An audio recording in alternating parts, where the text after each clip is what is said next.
church benches and into the trenches. Let's make a righteous ruckus. Hey, welcome back to the Righteous Ruckus podcast. I am once again your host, Riley Lowe. I had to move indoors. All summer long I've enjoyed doing this on the back porch. It's really relaxing. It's serene. There's trees all around there. I got a big old nice back porch. It's covered. Sit in the rocking chair. Kind of get the fresh air. Well, it's really cold out today, so alas, we're in here. I did not take the time to set up the green screen like I used to do. If you've been watching the podcast for a while, back in the vintage days, it had like this I had a green screen so I could have whatever kind of fancy background I wanted in there. In any event, I want to get into this. Who is Jesus to you? That's a very important question. There's religions out there. Stick with me on this. This is going to be some good stuff. There's variations of religions out there that claim that, Jesus is created. That Jesus was not eternal. That Jesus is a spirit brother to Satan. That Jesus was a prophet. That's it. Just merely a prophet. People say that Jesus was just a good teacher. That's what some religions believe.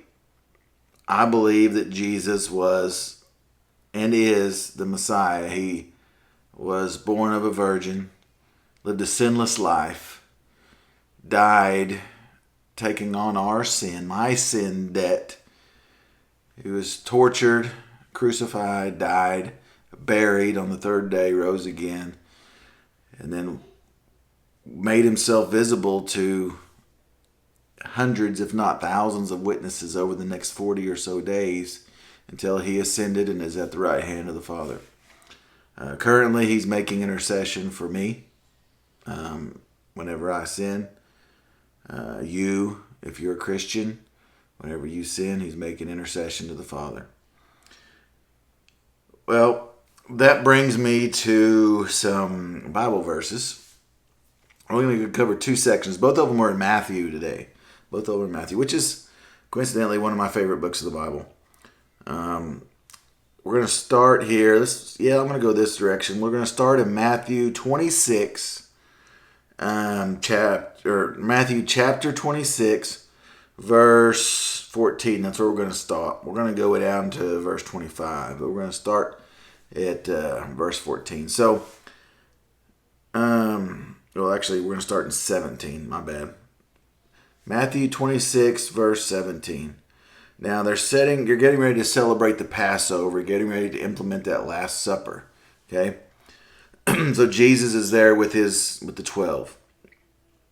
Now on the first day of the feast of the unleavened bread, the disciples came to Jesus, saying to him, "Where do you want us to prepare for you to eat the Passover?" Because it's a big deal.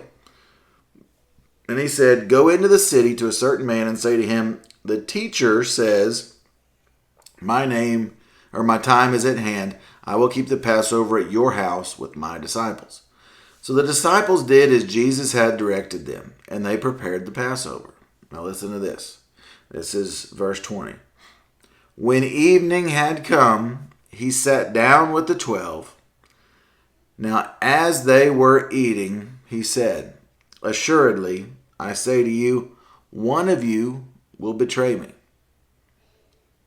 And they were exceedingly sorrowful, and each of them began to say to him, 'Lord, is it I?'" So they're all saying, "Lord, is it I?" one after another. "He answered and said, 'He who dipped his hand with me in the dish will betray me. The Son of Man indeed goes just as it is written of him, but woe to the man whom the Son of Man is betrayed. It would have been good for that man if he had not been born.' Then Judas," notice everybody says, "Lord, is it I?" "Then Judas, who was betraying him, answered and said, 'Rabbi, is it I?' And Jesus said to him, 'You have said it.'"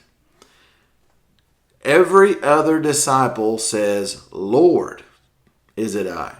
That's the Greek word Kyrie, which means creator, which means master, which means like controller, which means, an elevated term.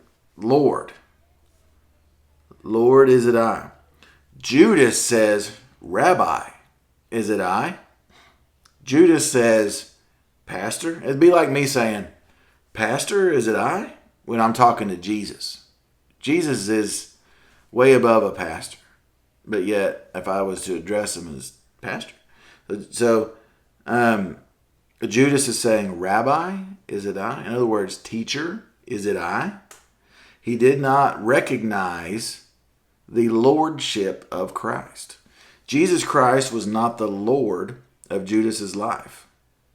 That's a pretty big distinction there. Judas believed that Jesus existed. Judas saw Jesus. Judas worked with Jesus. Judas helped Jesus. There was a lot of things that Judas did along the way. But who Jesus was to Judas was not Lord. He was Rabbi, a teacher. He's a good teacher. The Muslims believe that. He's just a prophet. He's a good prophet. A lot of people that don't believe that Jesus is the Savior of the world and don't believe that Jesus is God believe that Jesus was a good man. It's crazy. It's crazy. Now follow me here. Earlier, Jesus, they just got done talking to the Pharisees and the Sadducees. And then Jesus came to the region of Caesarea Philippi, and he asked his disciples, saying, Who do men say that I, the Son of Man, am? It's a similar question. It's a twist on the statement he made earlier, or he made in Matthew 26. Well, when he says, Who do men say that I, the Son of Man, am? That's Matthew 16:13. So they said, some say John the Baptist, some Elijah, and others Jeremiah or one of the prophets. See, they're saying you're a good guy, you're a prophet, you're a good teacher. What are you? And he said to them, But who do you say that I am? Because that's the pivotal question. They're saying, he said, Who do people say that I am? And they said, Oh, these people are saying this. And Jesus says, But who do you say that I am? It's a little bit different. Simon Peter answered and said, You are the Christ, the Son of the living God. This is a guy that later in Matthew 26 would say, Is it I, Lord? Not Rabbi, Lord. So Simon Peter says, You are the Christ, the Son of the living God. Jesus answered and said to him, Blessed are you, Simon Bar-Jonah, for the flesh and blood has not revealed this to you, but my Father who is in heaven. And I also say to you that you are Peter, and on this rock I will build my church. What rock? The rock that you are Christ, the Son of the living God. I will build my church, and the gates of Hades shall not prevail against it. And I will give you the keys to the kingdom, and I will give you the keys of the kingdom of heaven, and whatever you bind on earth will be bound in heaven, and whatever you loose on earth will be loosed in heaven. Then he commanded his disciples that they should tell no one that he was Jesus Christ. So Peter had said, You are the Christ. You are the Messiah. And then later on at the Passover meal, Peter also says, Lord, is it I? All the other disciples besides Judas said, Lord, is it I? And Judas says, Rabbi, is it I? It's a pretty good indicator of where you stand in your relationship with God, where your faith walk is, as to who is Jesus in your life. Is he Lord? Is he a good teacher? Is he a prophet? Is he just a good guy? What is he? What is he to you? It's a pretty important thing there. I thought that was a pretty interesting distinction, whereas they used Lord and then Judas uses Rabbi. We would think, well, Rabbi, that's a term of, he's elevating Jesus. Yeah, he's elevating him to Rabbi. The other disciples have elevated him to Lord, which Jesus just said prior is the correct way. When he said in Matthew 16, and they said, "You are the Christ, the Son of the living God." And he says, yeah, that's right. That's who I am. And God has revealed that to you. It also tells you Judas's relationship with the Father, with God. In the fact that here Jesus says, "My Father in heaven has revealed this to you, Peter."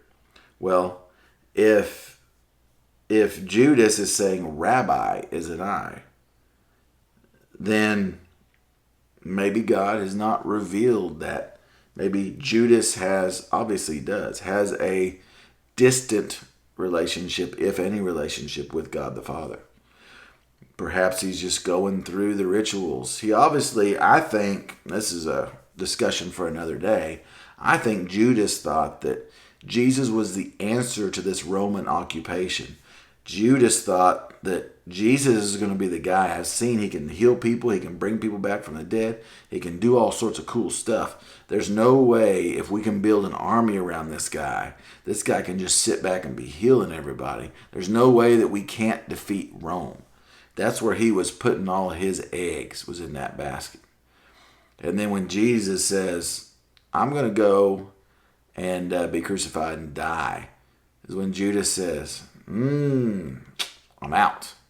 This is not the guy I thought we needed to get behind. For instance, you've got to realize also during that time, there were other people that were claiming to be the Messiah, other people that were claiming that they could also take out Rome and throw off the Roman oppression. But Judas thought, I found my guy. I can get behind this deal. And so when he thought that there's no way this is not going to work out, this guy's going to go commit suicide, I guess, then Judas ironically goes and gives the money back and then goes commit suicide himself. I've done a podcast on that, on the response of Peter denying Jesus 3 times and his response to that versus Judas's response to his sin. That's an interesting thought exercise as well. But this was pretty cool here. 11 of the 12 say, "Lord, is it I?"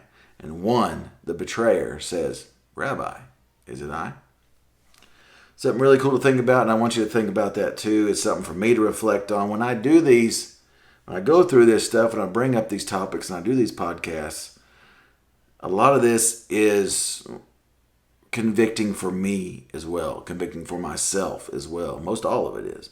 And that's why I want to share it with everybody, is because I thought that was really interesting, and it's a good time to reflect and say, is Jesus just a man? Is he just a pastor to me? No. He needs to be more. He needs to be the Lord of my life. Is he always the Lord of my life? If you looked at my life, you'd say, well, no. And that's something I have to work towards dealing with, towards perfecting, if you will. The sanctification that will go on from the time of my salvation to my death. I don't know, just something interesting to think about there. And I urge you, if Jesus is merely your rabbi, your pastor, your teacher, a good guy, a prophet, the figure in the picture on your grandma's wall, if that's all he is to you, I urge you to correct that relationship right now and ask him to be the Lord of your life. A convicting stuff. It's good stuff there, guys. If you have any questions about this stuff or have another topic, shoot it in the comments. Let me know. Email me. That'll be in the show notes. Email me. Let me know what you think. And if this has helped you, send this to somebody else. Maybe it'd be cool. You can say, hey, man, that's kind of a cool take. Let me send this to somebody else. And until then, be fruitful and multiply.